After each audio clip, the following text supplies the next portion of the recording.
Bonjour à tous, bienvenue dans ce nouvel épisode. Salut tout le monde. On espère que vous allez bien, que vous avez passé un bon week-end. On se retrouve aujourd'hui pour les actus de la semaine et pas mal de choses à vous raconter cette semaine. On commence peut-être tout de suite par une potentielle galère qui risque de nous arriver. Galère, non, mais en fait, quand on va faire un peu de contexte et vous allez comprendre pourquoi c'est énervant. Exactement. Et puis surtout, sachez que ça peut arriver à n'importe quelle vente. Là, risque d'être sur la nôtre, mais ça peut très bien arriver sur la vôtre. Nous, on avait déjà eu on a failli avoir le cas, mais dans l'autre sens quand on était acheteur. Donc, c'est tout simplement la préemption. Pour remettre un peu de contexte, pour ceux qui l'avaient suivi, on avait un appartement. C'est le premier d'ailleurs qu'on a acheté sur la commune de Montpellier. Et l'année dernière, on a eu un arrêté d'insalubrité. Bref, il y a eu plein de choses qui fait qu'on a pris la décision de le vendre, surtout que le prêt en fait s'arrête. On n'a plus de prêt bientôt sur cet appartement-là. Et pour nous, en fait, c'est l'occasion de le revendre parce qu'on a une plus-value dessus et du coup de réallouer cet argent, en fait, de mieux le replacer. Donc bon, passons les galères de l'année dernière. On le met en vente en mars, je crois, ou un peu avant. Oui, on le met en vente en mars, quand enfin on règle le problème de l'état d'insalubrité de la locataire qui est enfin partie. On vous invite à écouter notre épisode sur l'arrêté d'insalubrité, parce qu'on va pas refaire le truc ici, mais c'était bien galère. Et au final, on a eu une offre acceptée, je crois, juillet, il me semble. Ouais, il me semble que c'était juillet. Après, bon, on a dû attendre 1 mois et demi pour signer le compromis parce que les notaires étaient en vacances, mais c'est ça, ouais. Il me semble que début juillet ou mi-juillet, on a dû avoir une offre acceptée. C'est ça. Donc, c'est quelqu'un qui l'achète pour sa résidence principale avec peut-être un projet de coloc à la fin. Je n'ai pas tout à fait compris. Mais bon, en tout cas, voilà, on y est. Donc là, on attend qu'il ait son prêt. Et il y a une semaine ou deux, on a reçu un mail de la notaire qui nous transmet un mail. Quand on regarde le bas de page, là où il y a la signature de mail, ça se voit que c'est la mairie, ou du moins c'est une association dérivée de la mairie. Je sais pas comment on appelle ça, tu sais, les espèces d'organismes dérivés de mairie, c'est des gens qui C'est un organisme public. Ouais, voilà. Encore un énième truc payé par nos impôts qui vient encore nous chercher des noises, exactement. Ouais, c'est... Et qui nous demande si on autorise à ce qu'elles transmettent nos coordonnées ou si nous pouvons directement prendre contact avec eux. Alors là où moi je sais pas, c'est est-ce qu'on est obligé de prendre contact avec eux? Je pense que oui, du coup. Ouais, je dois t'avouer que là, je faire à n'aurais pas l'amiable. pas le texte de loi qui nous oblige de prendre contact avec eux, mais bon, si vous le faites pas, entre guillemets, bon, là, autant on aura bientôt plus d'appartements sur cette ville, donc on s'en fiche un petit peu, mais bon, c'est vrai que c'est toujours pareil, on t'invite à jouer le jeu, sinon ton notaire va être relancé, du coup, ton notaire va devoir te relancer, bref, ça va encore faire des histoires, des papiers, des courriers, des recommandés, et du coup, qu'est-ce qu'on décide? On prend contact avec eux. Bon, ils nous ont pas recontacté d'ici là, mais moi, ce qui me trigger un petit peu, c'est que dans le mail, nous avons besoin d'une part, de prendre attache avec le propriétaire du bien pour la visite du logement et d'autre part, d'informer l'acquéreur des travaux à venir sur les parties communes, des travaux de résidentialisation. Enfin, de quoi je me mêle en fait, sachant que du coup, ce qu'il faut lire un petit peu entre les lignes, c'est que ils vont dire à notre acquéreur qu'il y a beaucoup de travaux à venir et en fait, je pense que le but c'est un peu de le déchauffer tout simplement ou lui faire un petit peu peur. Et eux, ils veulent visiter le logement, donc mon avis, ça sent la préemption. Et qu'est-ce que la préemption du coup? En fait, c'est tout simplement le droit d'une mairie dès qu'il va y avoir une vente immobilière sur le territoire d'une commune. La mairie a le droit de se positionner pour acheter à la place de l'acquéreur. Au prix de l'acquéreur, bien évidemment, c'est différent de l'expropriation. C'est deux choses qui sont différentes. L'expropriation, c'est vous n'êtes pas vendeur et on vous force à vendre, et souvent à un prix qui est inférieur au prix du marché. La préemption, c'est la mairie achète mais se substitue tout simplement à l'acquéreur, mais rachète dans les mêmes conditions et au même prix. Donc bon, nous à la fin, on vendrait l'appartement au même prix, mais ce qui nous rend un petit peu fou sur cette affaire-là, c'est que c'est ce même appartement où en fait on a eu un état d'insalubrité. Donc en fait, ils nous ont mis dans une situation où on ne pouvait pas vendre pour à la fin vouloir racheter le bien. Enfin, c'est quoi leur problème à ce moment-là? Ils avaient qu'à nous dire tout de suite on est chaud de vous le racheter, tu vois. Et à ce moment-là, on leur a vendu il y a 1 an et demi. Tu vois ce que je veux dire? C'est qu'encore une fois, on se retrouve avec l'État qui est en permanence en train de venir te mettre des bâtons administratifs dans tes roues cabossées, si tu veux. Et en fait, là, très sincèrement, cet appartement, on n'aurait jamais eu d'histoire avec la mairie. Bon, ils veulent préempter, visiter l'appartement, pourquoi pas, mais c'est que là, ils vont vouloir venir visiter un appartement qu'ils ont déjà visité à plusieurs reprises dans l'année qui vient de s'écouler. Alors oui, c'est pas le même service, mais c'est des services qui communiquent entre eux, hein. La résidence, ils la connaissent, je pense même que l'appartement et notre cas, ils le connaissent, et du coup, on se retrouve dans un cas où c'est en fait, mais si vous voulez préempter, ils avaient qu'à jouer carte sur table depuis le début, nous le dire, on se serait peut-être mis d'accord sur un prix, au final, moi, si on l'avait vendu peut-être avec la locataire il y a 1 an et demi, on l'aurait peut-être vendu moins cher que ce qu'on le vend aujourd'hui, mais au final, on se serait épargné bien des soucis, on aurait Et puis on vendu n'a pas plus tôt. perdu nos loyers surtout. C'est ça, et puis on aurait vendu plus tôt, donc au final, tout le monde aurait été content, et tu te dis, non mais c'est incroyable que dans ce pays, on te mette autant d'organismes qui sont à chaque fois financés, toujours pareil, par nos taxes foncières, par les impôts, etc., qui vont venir profiter de tout un tas de dispositifs qui sont mis en place dans la loi, et qui viennent vraiment chercher des noises, tu vois, parce que là, en fait, ils viennent, parce que du coup, t'as été un petit peu vite. On les a contactés, ils sont pas encore venus visiter. Mais qu'est-ce qu'ils nous ont dit quand on les a eu au téléphone? Ils nous ont dit oui, on va certainement pas préempter, mais on veut quand même venir visiter, on veut quand même venir voir, on veut quand même contacter l'acquéreur. Donc en fait, ils vont peut-être pas préempter, enfin ça a pas l'air très clair leur histoire, et ils viennent se mêler d'une vente. Enfin je veux dire, on est 2 acteurs privés, on est des vendeurs particuliers, on vend à un autre particulier. Qu'est-ce que la mairie a besoin de venir vérifier ce qui se passe, tu vois? Exactement, et je trouve que c'est un peu, enfin, je trouve moi la partie qui est un peu injuste, je me mets aussi à la place de l'acheteur. En fait, lui, ça fait des mois du coup, parce qu'au final, il a dit OK en juillet, mais son projet du coup, ça là, on est en mi-octobre. Son projet, ça a pris des mois, ça a bloqué. Si ça se trouve, il est en train de faire des réaménagements dans sa vie, et cetera, et en fait, juste, il va se faire sucrer son projet. Enfin, ça, c'est vraiment un truc qui m'espante un petit peu. Qu'est-ce qu'on a comme recours quand c'est comme ça? Parce que Rien. voilà, rien, sinon ne pas vendre, du coup. Mais tu te rappelles pas, t'avais un client comme ça au centre de Montpellier? Oui, et encore, il faut que tu décides de ne pas vendre avant que il décide de préempter. C'est-à-dire que moi, quand à l'époque j'étais banquier d'affaires, j'avais eu comme ça un client justement plus sur un immeuble sur Montpellier, un très bel immeuble dans le centre de la ville. Il l'avait hérité de ses parents. Il y avait, je crois, une quinzaine d'appartements et genre C'était un 3 ou gros 4 truc, locaux ouais. commerciaux. C'est un gros truc dans le centre-ville. C'est un immeuble qui valait, je crois, entre 3 et 5 millions d'euros, un truc comme ça. Et en fait, il le détenait en propre pour optimiser sa fiscalité. Il voulait le mettre dans une SCI et commencer à optimiser sa transmission avec ses enfants. Et en fait, du coup, c'était une vente à soi-même, c'est-à-dire que lui, en tant que particulier, vendait à sa SCI, et il le vendait à un bon prix. Il trichait pas sur le prix, parce que ça aussi, si vous trichez sur le prix, c'est toujours le risque, entre guillemets. C'est pour ça que moi, les dessous de table dans l'immobilier, souvent, je déconseille pas mal quand c'est une grosse partie du prix, parce qu'entre guillemets, la mairie, pour préempter, elle va se baser sur le prix qui est marqué dans le compromis. Donc, entre guillemets, si vous faites un dessous de table trop important, entre guillemets, ça encourage la mairie à venir préempter, parce qu'elle va dire, bah attends, c'est pas cher, j'achète, Bah oui, je prends, ouais. je peux peut-être faire une opération immobilière. Et également, ce qui va se passer, j'ai perdu le sens de ma phrase. Du coup, j'étais en train de dire que C'était une vente à soi-même, oui, il a pardon, merci, réussi c'était une vente d'évaluer, à ouais. soi-même. Du coup, pareil, la mairie l'avait contacté, voulait venir visiter. Il avait fait la visite avec eux, et en fait, ce qui les intéressait, c'était de transformer l'immeuble en logement social. Et du coup, ils voulaient récupérer l'immeuble, parce qu'en fait, les commerces du rez-de-chaussée permettaient aux bailleurs sociaux d'être rentables, parce qu'en gros, les commerces du rez-de-chaussée, c'était des gros loyers vu qu'on est dans le centre de Montpellier, et ça permettait de justifier de faire des loyers modérés sur les appartements au-dessus. Et du coup, ce qu'il a fait, c'est qu'il a retiré la vente.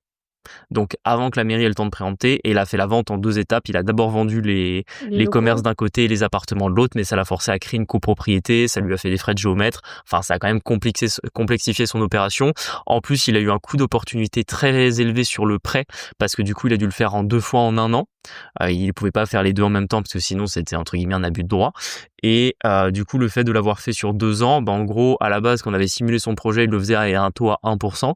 Et là, du coup, on était passé à un taux à 3%, parce que c'était au moment où les taux bancaires avaient pas mal monté. Donc, entre guillemets, sur son opération, ça lui rajoutait un coût à la fin de plusieurs centaines de milliers d'euros d'intérêt s'il le gardait sur 20 ans. C'est fou. Comme quoi, ouais, la France, c'est quand même un pays, enfin, moi, je trouve que c'est communiste, en fait, ce genre de Mais pratique, tu vois? complètement. Surtout que ça, tu vois, c'est le dernier truc que je veux dire sur cette anecdote-là, c'est qu'en plus, dans la résidence où on vend l'appartement, en fait, la mairie a déjà acheté plusieurs appartements qu'ils ont rénovés, qu'ils revendent. C'est-à-dire qu'en fait, là, on est dans un monde, si tu veux, c'est les promoteurs immobiliers communistes.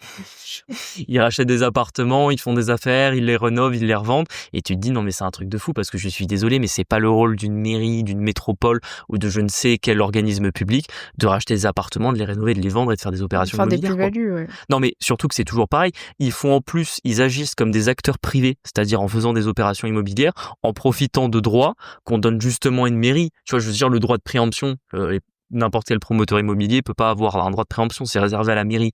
Donc je suis désolé, mais quand un acteur public a un droit qui lui donne un avantage concurrentiel sur le marché, il a pas le droit de venir intervenir comme un acteur privé du marché. Sinon, en fait, il y a plus de, enfin, je veux dire, on n'est plus dans un pays libre économiquement, quoi. Bah, je trouve que c'est un peu révélateur de comment le capitalisme fonctionne chez nous, tu vois, parce que t'as plein de gens qui disent qu'on est un pays capitaliste. Tu Là, veux dire le socialisme? oui, voilà. Bah, en fait, pas trop, parce qu'au final, il y a plein de choses où le marché est complètement biaisé à cause de l'État. Ouais. Et encore une fois, moi, je pense à ce pauvre monsieur qui, au final, est quelqu'un du privé qui aurait pu peut-être accéder à la propriété. Et en fait, bah, c'est reporté encore de quelques mois, tu vois, s'il arrive à Ouais, retrouver dans complètement. le même coin. Non, mais c'est surtout qu'en fait, on nage dans un pays où on te fait des trucs qui ont vraiment aucun sens, en mode, tu vois, tu prends le cas d'EDF, l'électricité en soi, c'est un peu logique que ce soit public. Parce que bon, Oui, ça me paraît l'électricité, c'est un normal, ouais. service de base. Je vois pas tellement comment on peut faire de la concurrence sur le marché de l'électricité. Mais bref, on te dit, OK, libre marché. Du coup, on prend EDF, on l'oblige à produire de l'électricité, à revendre à bas coût à des concurrents qui font juste un rôle de courtier, si tu veux, pour qu'après, tu puisses prendre un abonnement chez Direct Energy, chez Total Energy, etc. Et par contre, sur le terrain de l'immobilier, qui vraiment est quelque chose, faut savoir que dans n'importe quel pays développé, l'immobilier en général c'est entre 20 à 30% du PIB. Regardez la Chine, regardez les États-Unis, regardez la plupart des pays en Europe, c'est très très très très important dans le PIB, l'immobilier. Je vois pas ce que l'État vient faire là-dedans en fait. Oui, c'est... Là pour le coup, vraiment, il y a aucun intérêt à ce qu'il y ait des acteurs publics, sauf pour l'aspect logements sociaux et organisation du territoire. Tu vois, par exemple, aujourd'hui, tu as des choses dans la périphérie de Montpellier, ça s'appelle la SACERM, si je dis pas de bêtises. Tu sais, c'est l'organisme public qui s'occupe d'attribution des terrains pour la construction des AC et des projets immobiliers de grande envergure. Et c'est aussi eux qui voient où est-ce qu'ils vont construire des nouveaux logements Oui, c'est sociaux. la SERM, ouais. Là, voilà, je trouve ça, la SERM, pardon. Je trouve ça logique que ce soit l'État qui organise un peu ça, mais vraiment sur la rénovation d'appartements dans une résidence privée, je vois pas ce qu'ils viennent faire là-dedans. En plus, ils te disent, ouais, on risque de pas préempter. Pourquoi vous venez alors? Ouais. Tu vois ce que je veux dire? Genre, on paye encore des fonctionnaires à se balader dans des trucs qui les concernent pas. Ça aussi, ça m'agace. Enfin, donc bon, voilà, c'était la petite anecdote. Sachez que ça peut vous arriver si vous achetez ou si vous vendez. Si vous vendez, pour vous, ça change pas grand-chose. C'est juste que, bon, bah voilà, quoi. Ça sera pas votre acquéreur de base. Et après, si vous achetez, bah vous pouvez vous faire voler la vente. Donc ça, il faut l'avoir un petit peu en tête. Tu voudrais faire une petite actu sur les cryptos? Ah ouais, parce que là, on enregistre, on est le samedi 11 octobre. Ouais. Hier soir, dans la journée et dans la nuit, ça a été un véritable bain de sang. On a battu tous les records de liquidation sur le marché des cryptos. Je crois que par exemple, le crash Covid et la faillite de FTX, c'était autour de 1,5 milliard d'argent qui avait été perdu par les investisseurs. Et là, on est monté à 19,6 milliards hier. Et pourquoi? Parce qu'en fait, dans la journée, il y a encore une nouvelle dinguerie autour de Trump. Toujours le même, qui a décidé de réimposer des droits de douane de 100% de plus que ce qui était déjà prévu sur la Chine. Alors j'avoue, je sais même plus combien on en est, mais là on était à ce qu'il y avait déjà en place, je sais plus, c'était pas de 70%, quelque chose comme ça. Il rajoute 100% dessus parce que la Chine visiblement a préparé de longue date un contrôle des exportations, notamment sur les terres rares et les technologies. Ça, bien évidemment, dans un marché mondial et où la circulation des biens, des technologies est relativement importante, forcément ça vient créer une vraie distorsion de concurrence pour le coup. Donc on va pas s'éterniser sur le fait de est-ce que Trump avait raison ou pas de procéder de la sorte. Ce qui est sûr, c'est que il a réouvert plus ou moins un risque de guerre commerciale qui avait un peu disparu. Enfin, cette crainte-là, on l'avait eu tout le printemps, ça s'était un peu calmé entre avril et juin, mais là du coup on est reparti en plein dedans. Ça a fait down les indices boursiers américains et ça a surtout fait un gros down sur le marché des cryptos et on a vu des trucs de fou. fou. Alors autant le Bitcoin, il a baissé, je sais plus, il est passé je crois de 122 000 hier matin à quelque chose comme 103 000 hier soir. Là il est un peu remonté, il est à 111 au moment où on enregistre ce podcast, mais il y a certaines cryptos qui ont perdu 50% en quelques heures. C'est-à-dire des cryptos comme le Ripple par exemple qui était quasiment à 3 dollars hier, qui est descendu à 1,5. Ah, ça fait mal Avant ça. de remonter, là, je crois qu'on est à 2,3 ce matin. Et pareil, il y a d'autres cryptos qui ont perdu pas loin de 70%. Donc ça fait des mèches qui sont extrêmement fortes sur le marché. Déjà, les raisons de pourquoi ça baisse autant, c'est parce qu'en fait, il y a beaucoup de tricheurs. Après, bon, le marché des cryptos, c'est un marché qui est moins régulé. Trump, il a beaucoup d'amis. Et c'est peut-être pour moi un des défauts. Alors bon, on n'est pas américain, on n'est pas full concerné par ça. Mais bon, quand tu le regardes de l'extérieur, c'est quand même un des défauts que je trouve. C'est qu'il a beaucoup d'amis milliardaires qui sont jamais assez riches. Et il a tendance comme ça, quand il va y avoir des grosses annonces, à donner les infos autour de lui. Ah, Et c'est un délit d'initié, ça, non? ouais, mais en fait, dans le marché des Oui, cryptos, ça existe pas, ça du coup. n'existe pas, ça n'existe qu'en bourse, les délits d'initiés. Et du coup, on retrouve, parce que c'est aussi l'avantage, c'est que la blockchain, tout est public, donc tu peux savoir qui a pris des positions, à quel moment, etc. Enfin, t'as pas leur identité, mais tu vois que des gens ont pris des positions. Donc des gens ont pris des très grosses positions à la baisse quelques heures avant l'annonce, en sachant ce qui allait se passer, ce qui forcément a amplifié la baisse de l'autre côté quand le marché a été au courant de cette nouvelle. Donc ça amplifie un effet de baisse et ça a tendance à sortir énormément de gens et de traders et d'acteurs à la baisse. Enfin, en tout cas, beaucoup se sont fait liquider leur position.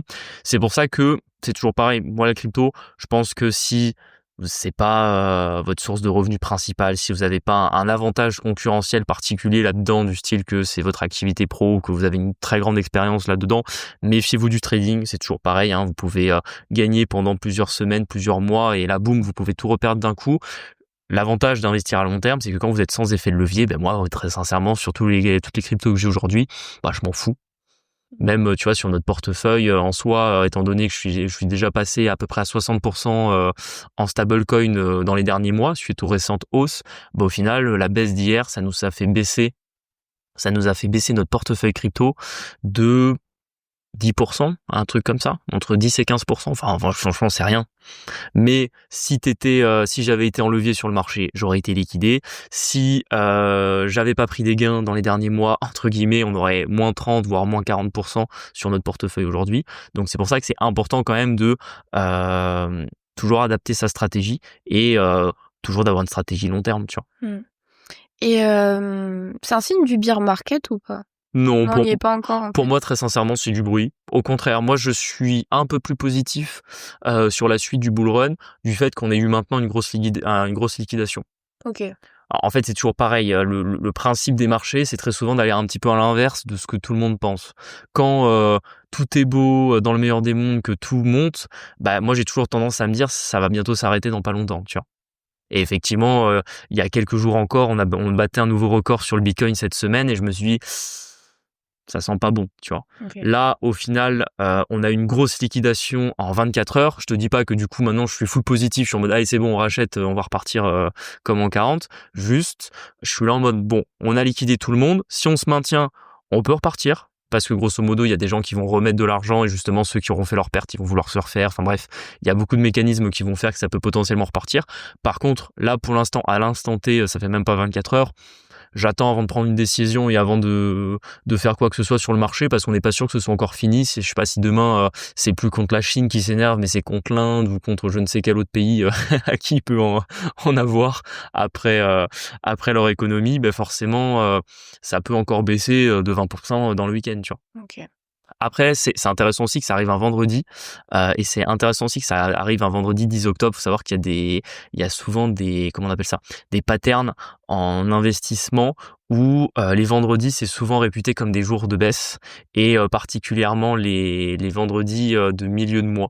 C'est bête, hein, c'est des trucs, c'est pas des stats qui te permettent de savoir quand est-ce qu'il faut investir ou vendre, mais moi je trouve ça super intéressant que ça arrive un vendredi et que ça arrive un vendredi. Alors, ça aurait pu arriver un vendredi 13. Bon là, ça tombe pas, Ouais. le 13 octobre tombe pas un vendredi, donc c'est tombé un 10 octobre. Mais moi, ça m'étonne pas que ça tombe, tu vois.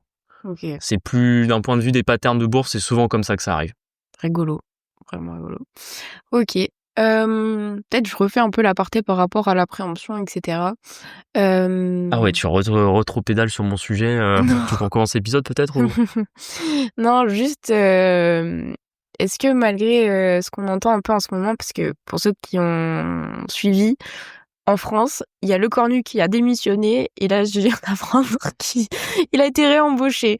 Donc je pense que tout le monde, ça doit faire rire un peu tout le monde. Bon, au final, c'est un rire un peu jaune parce qu'en fait, c'est catastrophique, hein, honnêtement. Là, le gouvernement, ça fait 2 ans, on galère avec eux, et cetera.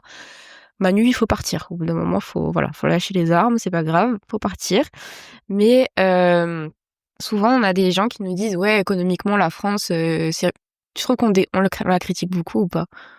Bon, enfin, moi, je pense qu'on est assez factuel, tu vois? Genre, on dit pas, genre, on n'est pas du style enfin, on est d'accord sur les faits qu'économiquement, c'est pas fou, et cetera. Et souvent, on a des gens qui aiment bien nous dire: «Ah oui, mais vous faites quand même de l'immobilier en France alors que vous pensez que ça va pas», tu vois? Économiquement. Et alors pourquoi faire de l'immobilier en France, ça reste quand même une bonne idée malgré ce qui se passe? Alors déjà, tu as 2 questions. La première, c'est est-ce qu'on critique la France? Bah oui, en fait, je suis désolé, mais à un moment donné, quand tu es obligé de payer 50% d'impôts dans un pays, tu as quand même le droit de donner un peu ton avis sur ce qui s'y fait. Donc ça, déjà, c'est une première chose. Surtout que c'est toujours pareil, même nous, la critique, c'est avant tout quelque chose d'objectif. C'est-à-dire que même nous pouvons critiquer nos propres biens, nos propres investissements, nos propres décisions. Je vois pas pourquoi on pourrait pas critiquer le pays dans lequel on est, tu vois? Et c'est vrai que tu as des fois un truc un peu je le vois des fois sur Instagram, des gens qui ont tendance à dire non mais franchement va falloir arrêter le France bashing, etc. Franchement mon gars, regarde l'état du pays quoi, franchement Ah, ça fait peur, c'est hein. le problème, franchement, j'ai essayé de prendre cette décision dans la dernière année. Je pense que c'était plutôt une bonne idée. Je me suis plutôt coupé de l'actualité, Ouais, moi aussi, particulièrement pareil. sur ce qui est aspect politique, économique. Je le garde parce que forcément, dans nos activités, dans nos investissements, c'est intéressant de l'avoir. Et puis, moi, honnêtement, les news économiques, elles me font ni chaud ni froid. C'est des stats, des chiffres, tu t'adaptes. Mais c'est vrai que malgré ça, tous les jours, t'apprends toujours une dinguerie, tu sais. Ouais, Je- Tu vois, là, j'ai un ami qui est commissaire aux armées. Donc ça, en gros, c'est lui qui fait l'organisation et qui gère plus ou moins la trésorerie et plus ou moins les besoins en financement d'un régiment, d'unités militaires, bref. Il a été en OPEX dans un pays. Il m'a dit que grâce à lui, il avait réussi à faire économiser plus de 1,8 million d'euros de frais de bus. Parce qu'avant qu'il arrive, en gros, l'armée française engageait des sociétés de bus locales qu'elle payait à prix d'or dans un pays européen, bien évidemment. Donc t'es là en mode attends, avant que t'arrives, en fait, tu vas me dire que le mec qui était avant toi, en fait, il faisait n'importe quoi avec l'argent qu'on lui confiait et il payait des sociétés de bus pour transporter le personnel. Et t'es là en mode mais attends, genre on te dit que l'armée a pas assez de thunes, que l'hôpital a pas assez de thunes, et en fait, au lieu d'investir dans des choses qui servent, on paye bien plus cher que ça ne vaut des sociétés de bus pour transporter. En plus, enfin franchement, bref, pas rentrer dans le détail du pourquoi du comment, c'est pas intéressant, c'est pas l'objet de ce podcast, mais c'est juste qu'encore une fois, c'est de l'argent dépensé pour rien, tu vois. Et lui, parce qu'il est consciencieux, parce que voilà, il essaye de bien faire son boulot, il fait en sorte de faire des économies. Mais juste pour vous dire que même quand on essaie un peu de se couper de l'actualité, de pas trop y faire attention, Ça nous revient aux oreilles. ouais, ça nous revient aux oreilles au détour d'une conversation. Il y a toujours quelqu'un qui me raconte un truc. On a de la famille dans des collectivités publiques, des choses comme ça. Au détour d'un repas de famille, au détour d'une conversation, on apprend toujours des dingueries que on ne cherche même pas à apprendre. Donc je trouve déjà c'est normal qu'on critique parce qu'il y a un moment donné, on se fout peut-être un petit peu trop de notre gueule sur beaucoup d'aspects. Ensuite, est-ce que c'est intéressant de le faire de l'immobilier en France? Pour moi, oui. Pour plusieurs raisons. La principale étant le financement. Ouais. J'ai presque envie de dire, allez, c'est un avantage et un inconvénient. Parce que si la France allait bien économiquement, on serait le meilleur pays au monde pour faire de l'investissement IMO, et sans doute que tout le monde ferait de l'investissement IMO, et peut-être que ce serait moins intéressant que ça l'est aujourd'hui. Ça, c'est le premier point. Tu sais, c'est toujours pareil, il faut toujours voir tu vas le verre à moitié vide ou à moitié plein. Grosso modo, l'immobilier en France est très intéressant aujourd'hui, je pense justement parce que beaucoup de gens ont l'impression que ça ne l'est plus. C'est toujours pareil, c'est offre et la demande. En ce moment, on trouve des super affaires. On le voit avec les investisseurs qu'on accompagne. Des fois, je leur dis, vous allez voir, vous allez mettre 6 semaines à peu près à trouver un bien rentable. En général, en 2 semaines, ils trouvent des trucs à plus de 10%, tu vois. Ouais, c'est vrai que ça va assez vite. Et en fait, quand juste t'as la méthodologie pour chercher, aujourd'hui, t'as des trucs qui sont vraiment pricés super bas. Même, par exemple, on a déjà parlé des locaux commerciaux. J'ai déjà dit que c'était très compliqué de trouver du 10% de rentabilité sur un local commercial qui est déjà loué. Oui, c'est vrai. On a un investisseur, il a trouvé un 13% sur un local commercial loué par une grande enseigne nationale. Merdiche. Enfin, franchement, on trouve des trucs de fou. Et pour moi, on trouve des trucs de fou parce que aujourd'hui, il y a beaucoup de gens justement qui ont ce frein de se dire que la France, c'est plus assez intéressant. Sur l'aspect strictement légal et sur l'aspect organisationnel de l'immobilier en France, oui, je pense que tu peux trouver des pays où c'est plus intéressant de le faire. T'as des pays où les travaux c'est moins cher, t'as des pays où les normes c'est moins surtout compliqué. l'administratif, T'as des pays où ton locataire, s'il paye pas, t'envoies le shérif et il s'en va. en 10 minutes c'est réglé. C'est vrai que pour ça, entre guillemets, on n'est vraiment pas les meilleurs et tu trouves mieux ailleurs. Mais le point numéro 1 en France qui fait qu'on reste le meilleur pays pour l'immobilier, c'est le financement. Et que dans l'immobilier, sans cash, sans financement, t'achètes rien. C'est-à-dire que tu peux aller, t'as des pays par exemple où l'immobilier effectivement est pas cher, il est rentable, les lois elles sont en faveur des propriétaires, tu veux faire n'importe quoi sur ta façade, il y a aucune loi qui va venir t'en empêcher. Par contre, tu peux pas faire de prêt. Et franchement, moi personnellement, si j'ai de quoi payer cash de l'immobilier, je vais pas dans l'immobilier. Je vais dans du private equity, je vais en bourse, je vais en crypto.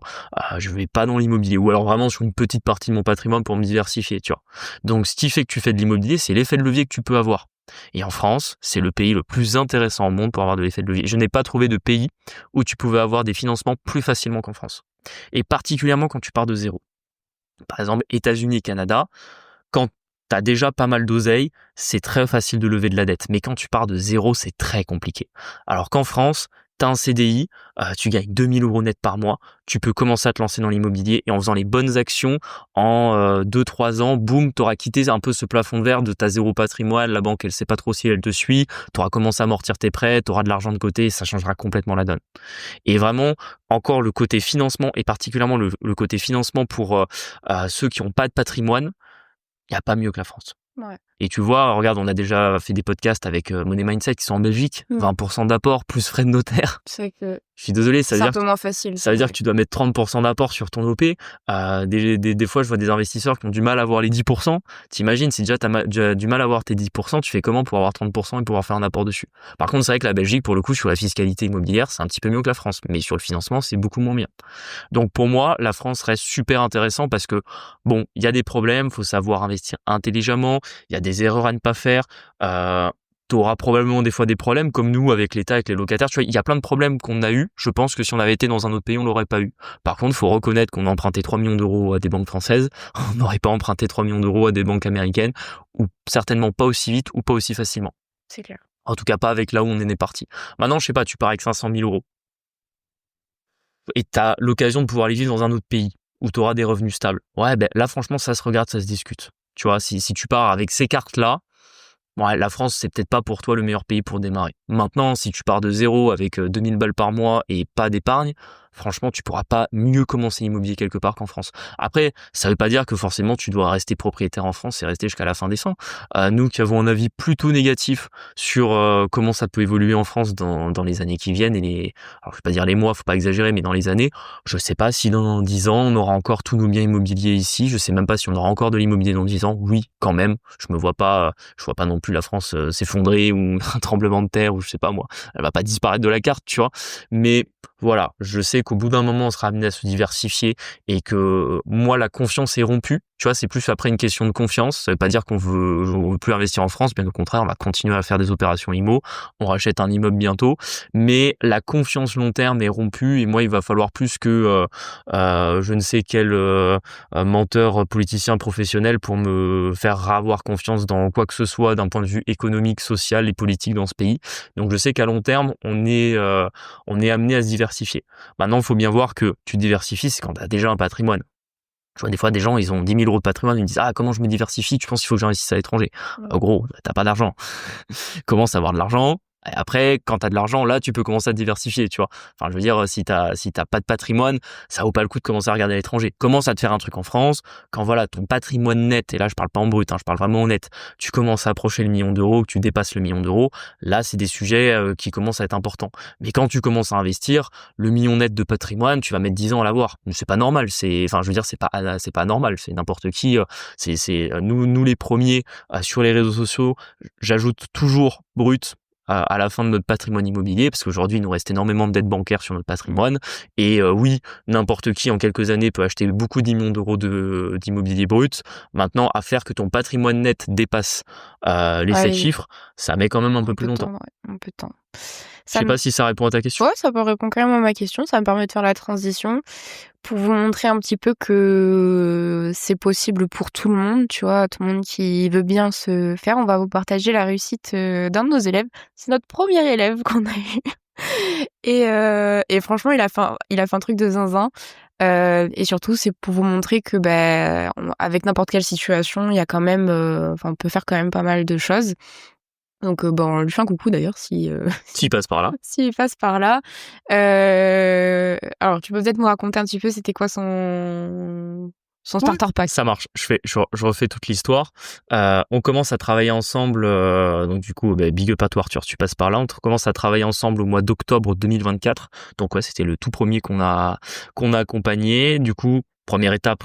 Toujours pareil, hein, tu as 2 gros problèmes quand tu veux investir dans l'immobilier, c'est trouver un bien, le faire financer. Et lui exactement, il est passé par les deux et on a travaillé vraiment sur ces 2 problèmes-là. Après, vous pouvez avoir d'autres questions périphériques, mais ça va vraiment être le cœur de vos freins pour investir dans l'immobilier.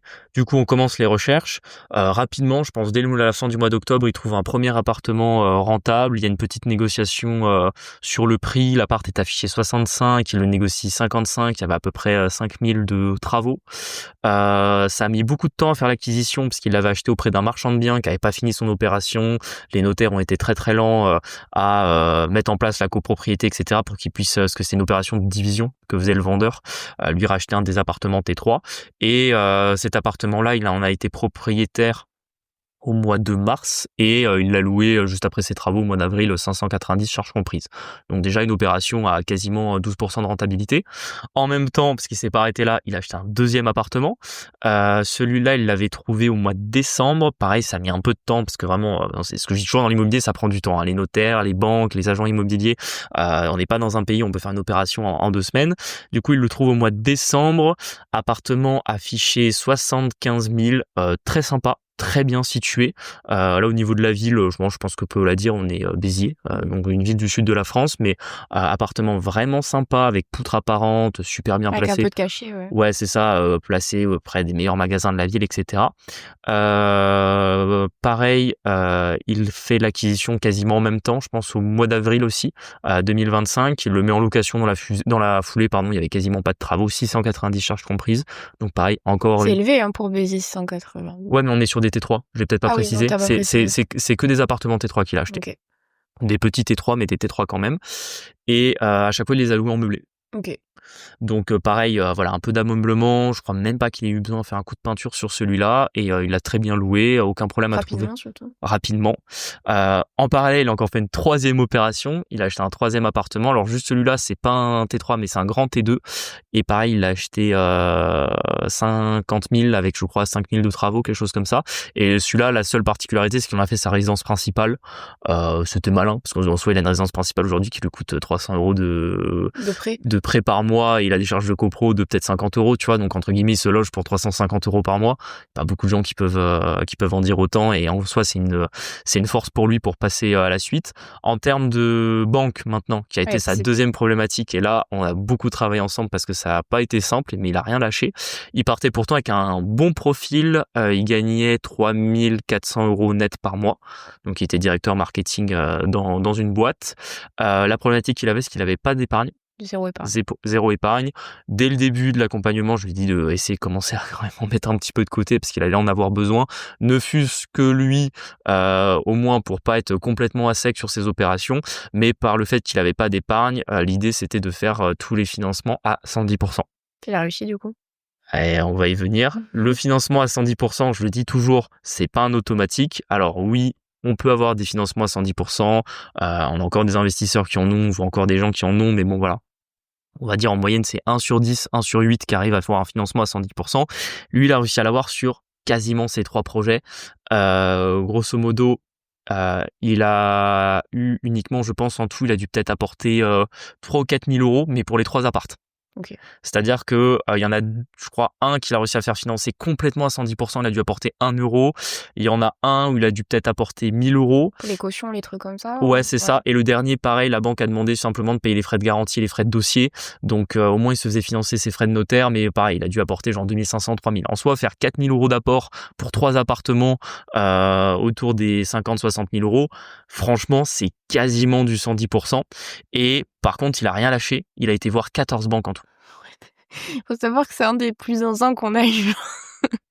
Mais en fait, c'est bien parce que... Ouais, mais c'est comme ça. En fait, c'est toujours pareil. Si tu veux un 110%, moi je le dis toujours, 110%, si tu le veux, tu peux l'avoir, mais il faut être prêt à se bagarrer.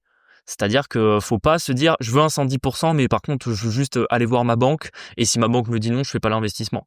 Bah non, en fait, soit tu veux du 110% et t'es prêt à te bagarrer et tu vas peut-être devoir aller voir 10 banques, soit t'es plus raisonnable, tu demandes un 100% et là, à mon avis, si t'as un bon dossier, un financement à 100%, t'as 9 chances sur 10 que la première banque elle dise oui et au pire tu vas en voir une deuxième. Donc lui, on va dire sur les revenus CDI, taux d'endettement, etc. Tout était bon. Donc il y avait aucun red flag sur son dossier en lui-même, si ce n'est que les banques étaient pas très chauds du fait qu'il avait vraiment zéro épargne. Par contre, voilà, il s'est bagarré pour aller chercher les financements. Et franchement, 14 rendez-vous bancaires, c'est du temps et c'est de l'énergie. On se rend pas compte. Moi perso, j'ai jamais fait. J'ai jamais fait. Je pense le max que j'ai dû faire, c'est 5 rendez-vous pour un de nos projets. Et déjà, j'ai trouvé que c'était beaucoup. C'est vraiment impressionnant, oui, parce que du coup, il s'est enrichi en 6 mois, il s'est enrichi de 3 appartements. 3 appartements. En plus, ARP, il doit avoir une plus-value, je suppose, un peu latente dessus. Alors, la plus-value aujourd'hui, oui, il a bien acheté. Après, bon, c'est pas non plus les opérations de marchand de biens, tu vois. Je veux dire, aujourd'hui, il sait qu'au moins, les biens auxquels il les a payés, il les revend, il peut récupérer ses frais de notaire. Tu vois, ça, c'est déjà la base quand t'achètes un bien immobilier, c'est au moins acheter un tout petit peu en dessous du prix du marché pour au moins récupérer tes frais de notaire en cas de revente. Ça, c'est le premier point. Deuxième point aujourd'hui, c'est que même quand tu prends le total des loyers qu'il encaisse, il encaisse à peu près entre 1200 et 1300 euros de loyer. Quand tu déduis les 3 mensualités de prêt qu'il a, autour de 350 euros par mois et les quelques frais, au final, ces 2 appartements location lui payent le prêt de sa RP. Donc en soi, il s'enrichit tous les mois de l'amortissement de ces 3 appartements et il se loge gratuitement. C'est énorme. Et ça en 6 mois. C'est énorme. Et juste quand t'as la déterre et que t'as la méthodologie, oui, ça peut que marcher. Puis en plus, il avait pas d'apport, quoi. Ouais, il avait pas d'apport. Aurait eu un salaire plus bas, ça aurait été possible ou pas? Ouais, je pense que Parce que c'est un bon salaire quand même qu'il avait. Oui, après il y a plus bas et plus bas, tu vois. Acheter 3 appartements, si tu gagnes 1500 net, un peu plus compliqué. Maintenant, pour moi, s'il avait gagné 2000, 2005, ça serait passé pareil. Vraiment, le principal défaut, c'était l'épargne. Et quand t'as pas d'épargne, t'as 2 solutions. Soit tu reportes un peu ton projet dans le temps et tu coffres, soit tu décides de te lancer et à ce moment-là, il va falloir trouver d'autres stratégies. Là, l'avantage qu'il a aujourd'hui, c'est que maintenant, au moins, ces appartements tournent. Il se loge gratuitement, ce qui lui permet de mettre plus d'argent de côté tous les mois. Ou alors, si, on va dire, il paye de sa poche son prêt et ses charges sur son appart dans lequel il habite, à ce moment-là, c'est le cash flow. Il a à peu près 300, 400 euros de cash flow sur ses 2 premiers appartements. À ce moment-là, il peut les mettre de côté tous les mois. Ouais, c'est top. Franchement, trop bien. Bon, on espère que ça vous a plu. On peut en faire plein, en fait, du coup, des trucs comme ça, parce que du coup, là, on commence à avoir un paquet de... on est là depuis le début de l'année, on a 29 investisseurs accompagnés. Ouais, donc en fait, on a vraiment pas mal de recul sur les OP qu'ils ont fait, à combien de pourcents, etc. Et on a plein de cas différents, donc si ça vous intéresse, on peut refaire des points comme ça dans les actus de réussite d'élèves. Surtout qu'on a eu tout, on a eu des appartements meublés, des immeubles de rapport, des colocs de la LCD, du local commercial. Franchement, donc c'est assez varié. Si ça vous intéresse, on vous en racontera un peu plus. Surtout que pareil, l'avantage aussi qu'on a eu, c'est que aujourd'hui, on en a vraiment accompagné dans la France entière, tu vois. Donc c'est naturel. Au début, on pouvait dire on a une très bonne connaissance du marché du sud de la France. Bon, la réalité, c'est qu'on se rend compte quand même que l'immobilier, ça marche à peu près partout pareil. Là, on peut vraiment dire que voilà, il y a eu des investisseurs qui venaient de la région nantaise, il y en avait qui étaient de la région parisienne, il y en avait qui étaient dans le nord, il y en avait qui sont dans l'est, il y en a qui sont dans le sud-est ou le sud-ouest. Ouais, tout à fait. Donc à l'avenir, je pense qu'on vous le fera un peu plus souvent parce que on a de la data là-dessus, ça peut vous donner des idées.